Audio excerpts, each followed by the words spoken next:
नमस्कार दोस्तों, स्वागत है आप सभी का ऑनलाइन नेटा फर्स्ट यूट्यूब चैनल पे। जैसा कि दोस्तों आप सभी जानते हैं, किसी भर्ती से संबंधित कोई भी सूचना होती है आप सभी को ऑनलाइन नेटा फर्स्ट चैनल के माध्यम से दी जाती है। उसी क्रम में इस वीडियो में हम बात करेंगे तमाम भर्तियों की लेटेस्ट अपडेट को लेकर। वीडियो को लाइक और शेयर करना बिल्कुल ना भूलें, साथ में चैनल को सब्सक्राइब कर लें और बेल आइकन को दबा लें, जिससे किसी प्रकार की ऑथेंटिक जानकारी आप सभी को मिलती रहे। तो जैसा कि आप सभी को पता है कि उत्तर प्रदेश के अंदर लगातार तमाम आदेश आप सभी को देखने के लिए मिल रहे हैं। सरकार के माध्यम से सभी शिक्षण संस्थानों को बंद कर दिया गया है। दूसरी तरफ आप सभी को पता है कि बहुत सारी यहाँ पे कहीं ना कहीं जो गाइडलाइन है वो जारी की गई हैं, लेकिन ऐसे में यूपी में जो संक्रमण बेकाबू होता हुआ दिखाई दे रहा है। दूसरी तरफ योगी सरकार के माध्यम से ऐलान भी किया गया है।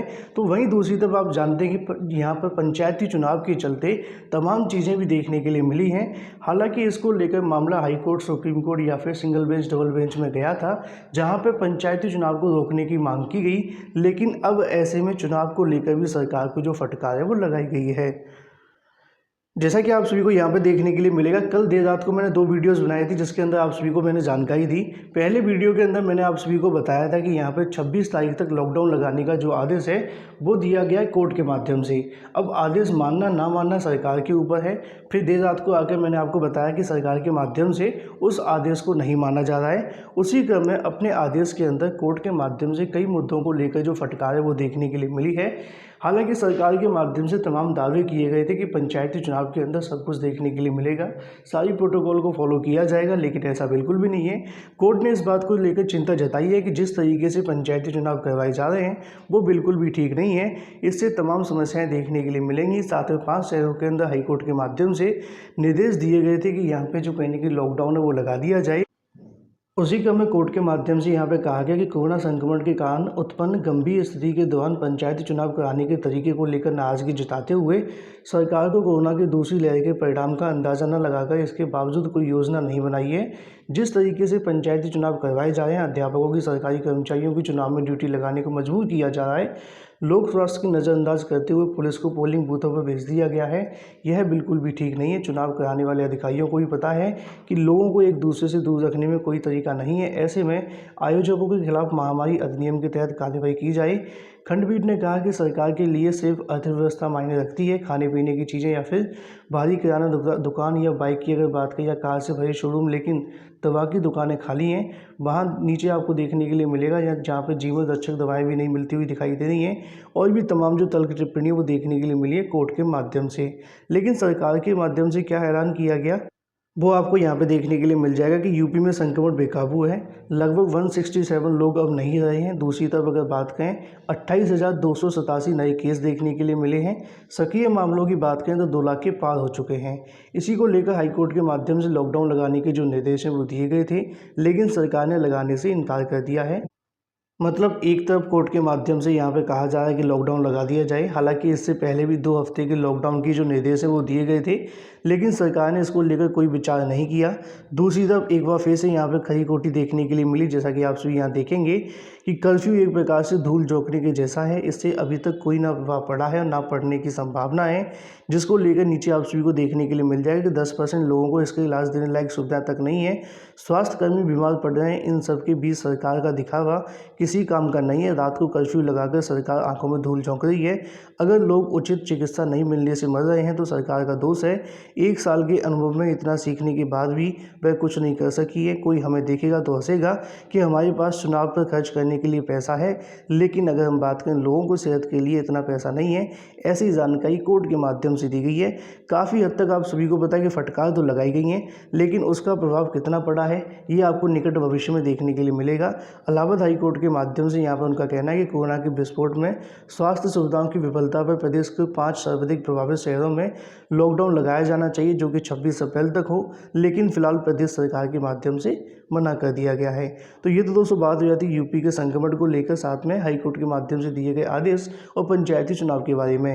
वहीं दूसरी तरफ बात करें अपनी अगली अपडेट को लेकर, जो कि है 4 बड़ी परीक्षाओं के बारे में। यहाँ पे 4 बड़ी परीक्षाएं दोस्तों आप सभी को देखने के लिए मिली, जिनको स्थगित कर दिया गया है। अगर हम बात करें इलाहाबाद विश्वविद्यालय की 30 अप्रैल तक की परीक्षाओं को स्थगित करने का जो आदेश है वो जारी कर दिया गया है। लेकिन दूसरी तरफ रज्जू भैया, अगर हम बात करें राज्य विश्वविद्यालय के माध्यम से अपनी सभी परीक्षाओं को 15 मई तक स्थगित करने का जो आदेश है वो जारी कर दिया है। मतलब 2 चीज़ें आप सभी के सामने यहाँ पर क्लियर हो जाती हैं। जैसा कि आप सभी देख पा रहे हैं, वैसे भी प्रदेश के अंदर 15 मई तक कोई परीक्षा देखने के लिए नहीं मिलेगी और 15 तारीख के बाद ही इन सभी की नई परीक्षाओं की तारीखों की जो आपको घोषणा है वो देखने के लिए मिलने वाली है। इसी के साथ एसएससी के माध्यम से होने वाली सीएचएसएल परीक्षा को भी बीच में स्थगित करना पड़ा। पिछले साल भी ऐसा हुआ था। एक बार फिर से आप सभी के सामने कर्मचारी चयन आयोग के माध्यम से कोरोना संक्रमण के कारण 22 से लेकर 27 अप्रैल के बीच होने वाली सीएचएसएल परीक्षा को 22 से लेकर 19 तक करवा लिया गया है। लेकिन 20 से लेकर 27 के बीच में जो परीक्षा होनी थी, इसको लेकर छात्रों के माध्यम से ट्विटर वार किया गया था, उसको भी फिलहाल यहाँ पर स्थगित कर दिया गया है। ये तो 3 परीक्षा हो जाती, लेकिन इसके अलावा चौथी एक और परीक्षा है जो कि दिल्ली पुलिस कांस्टेबल की भर्ती थी, उसको भी यहाँ पे एसएससी के माध्यम से स्थगित कर दिया गया है, जिसका फिजिकल होना था। लेकिन फिलहाल उसको भी यहाँ पोस्टपोन करने का जो आदेश है वो दे दिया गया है। इसको लेकर लगातार छात्रों के माध्यम से परीक्षा स्थगित की जो मांग है वो की जा रही थी। अंततः सरकार के माध्यम से यहाँ पे जो फैसला है वो ले लिया गया है। लेकिन नई तारीखों की जो घोषणा आपको देखने के लिए मिलेगी, उम्मीदें ऐसी हैं कि 15 मई के बाद ही आपको नई तारीखें देखने के लिए मिलेंगी। उससे पहले कोई परीक्षा आयोजित होने की संभावना अब बिल्कुल भी नहीं बची है। वहीं दूसरी तरफ बात करें एक और परीक्षा को लेकर, बहुत सारे लोगों के माध्यम से पूछा जा रहा था कि यूजीसी नेट की परीक्षा स्थगित होगी कि नहीं। तो जैसा कि आप सभी को पता है कि जेईई मेन की तर्ज पर यहाँ पे यूजीसी नेट को स्थगित किया जा सकता है। उसका रीज़न ये है कि अभी तक जो एडमिट कार्ड है वो जारी नहीं किए गए हैं। इधर एनटीए के द्वारा यूजीसी नेट मई 2021 दिसंबर 2020 परीक्षा के लिए प्रवेश पत्र अभी तक जारी नहीं किया गया है। माना जा रहा है कि यदि इस परीक्षा स्थगित नहीं होती है तो यूजीसी नेट एडमिट कार्ड 2021 को इसी सप्ताह जारी कर सकता है। हालांकि अभ्यर्थी यूजीसी नेट मई 2021 के एडमिट कार्ड डाउनलोड से संबंधित अपनी अपडेट होगी वो ऑफिशियल वेबसाइट पर जाकर देख पाएंगे। तो इससे अंदाज़ा लगाया जा सकता है कि यहाँ पे कहीं ना कहीं एनटीए के माध्यम से विचार किया जा रहा है। जल्दी इसको लेकर आपको जो घोषणा है वो देखने के लिए मिलेगी कि परीक्षा तय समय पे होगी या फिर स्थगित किया जाएगा। जो भी अपडेट होगी आप सभी को इस चैनल के माध्यम से दे दी जाएगी। लेकिन वहीं दूसरी तरफ बात करें, राजधानी के अंदर 20,000 शिक्षकों की सेवा समाप्त करने का जो आदेश है वो जारी कर दिया गया है। तो यहाँ पे दोस्तों आपको देखने के लिए मिलेगा राजधानी में लगभग 20,000 अतिथि शिक्षकों की सेवा समाप्ति का जो आदेश है वो जारी कर दिया गया सरकार के माध्यम से। दिल्ली सरकार ने शिक्षा निदेशालय 20,000 से अधिक अतिथि शिक्षकों की सेवा समाप्त कर दी है। हालांकि स्कूल में उन्हें ज़रूरत पड़ने पर आवश्यकता के अनुसार बुलाया जा सकता है और मानदेय पर भुगतान दिया जाएगा।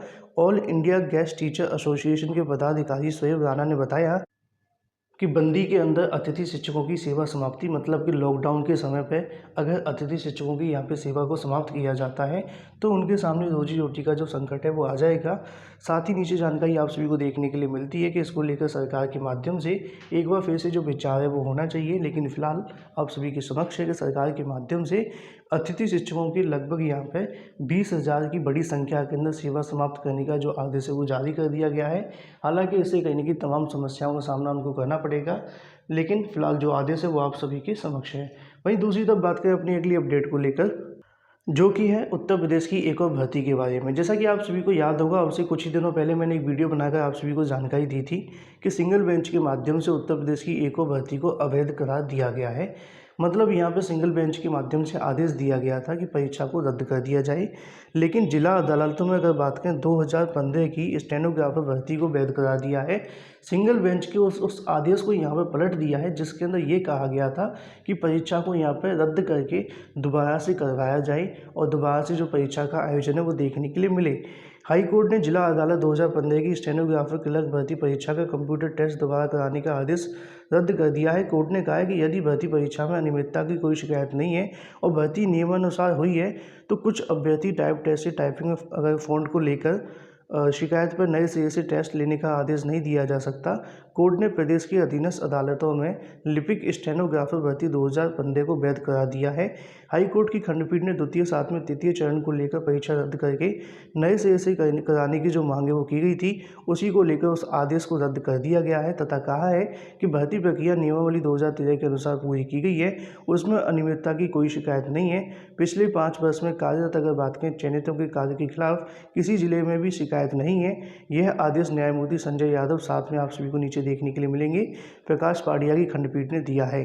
तो ऐसे में मामला ये था कि सिंगल बेंच के माध्यम से जो जिला अदालतों में भर्ती करवाई गई थी उसकी परीक्षा को रद्द करके दोबारा से कराने की मांग की गई थी। लेकिन फिलहाल यहाँ पे आप सभी के सामने है ये मामला डबल बेंच में गया और वहाँ से जाकर इसको रद्द कर दिया गया है और उनका कहना है कि परीक्षा सही तरीके से हुई है, कोई समस्या नहीं है।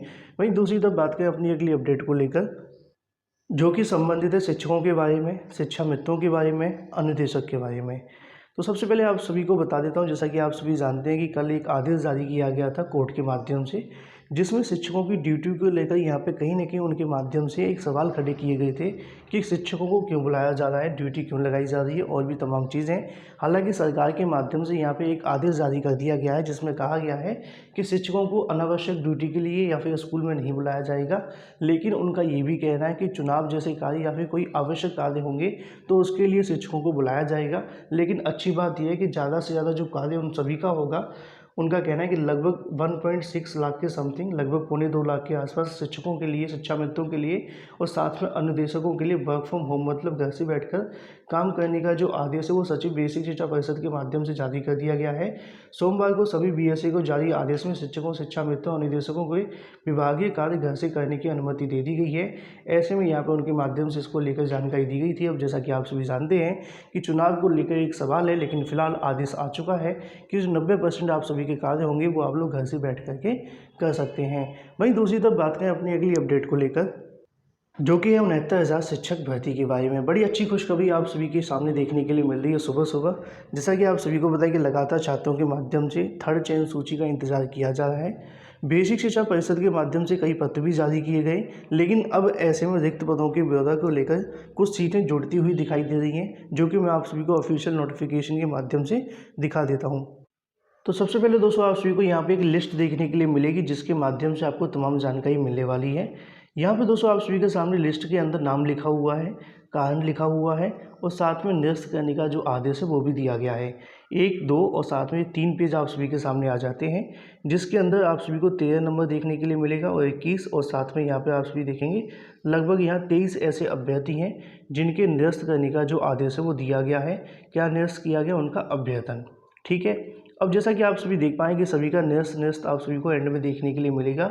ये आदेश जारी किया गया मथुरा से। ठीक है, मथुरा के माध्यम से यहाँ पे आप सभी को देखने के लिए मिल जाएगा। 69,000 पदों के सापेक्ष चयन नियुक्ति के संबंध में सूचना प्रेषित की गई है।